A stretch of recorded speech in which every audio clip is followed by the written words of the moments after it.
యువరత్న నందమూరి బాలకృష్ణ తన తాజా చిత్రం 100వ సినిమా గౌతమిపుత్ర శాతకర్ణి సినిమాతో సూపర్ హిట్ కొట్టాడు. బాలయ్యకు చరిత్రలో మర్చిపోలేని మధురానుభూతులను మిగిల్చింది శాతకర్ణి. ఈ సినిమా తర్వాత బాలయ్య చేసే 101వ సినిమా కథ ఏమై ఉంటుంది, దర్శకుడు ఎవరు అన్న ప్రశ్నలు పెద్ద ఉత్కంఠగా మారాయి. ఈ ప్రశ్నకు ఆన్సర్ దొరికేసినట్లు ఇండస్ట్రీలో టాక్ వినిపిస్తుంది. బాలయ్య 101వ సినిమా star and commercial director VV Vinayak దర్శకత్వంలో ఉంటుందని తెలుస్తుంది.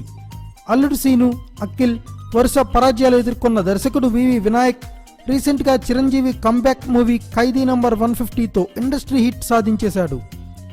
ఈ సినిమాలో చిరును డీల్ చేసిన తీరుకు వినాయక్కు హ్యాట్స్ ఆఫ్ చెప్పాల్సిందే. వినాయక్ నెక్స్ట్ సినిమాపై ఇప్పటి వరకు క్లారిటీ లేకపోయినా మనోడు బాలయ్యను కలిసి ఓ పవర్ఫుల్ సబ్జెక్ట్తో ఒప్పించాడని తెలుస్తోంది.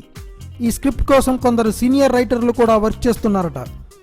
ఈ సినిమా టైటిల్ కూడా బాలయ్యకు బాగా కలిసొచ్చిన రెడ్డి పేరుతోనే ఉండబోతుందని సమాచారం. ఇక బాలయ్యతో గతంలో చెన్నకేశవరెడ్డి, లక్ష్మీ నరసింహ సినిమాలు తీసిన బెల్లంకొండ సురేష్ ఈ సినిమాను నిర్మిస్తారని సమాచారం. Thanks for watching. Please subscribe our channel.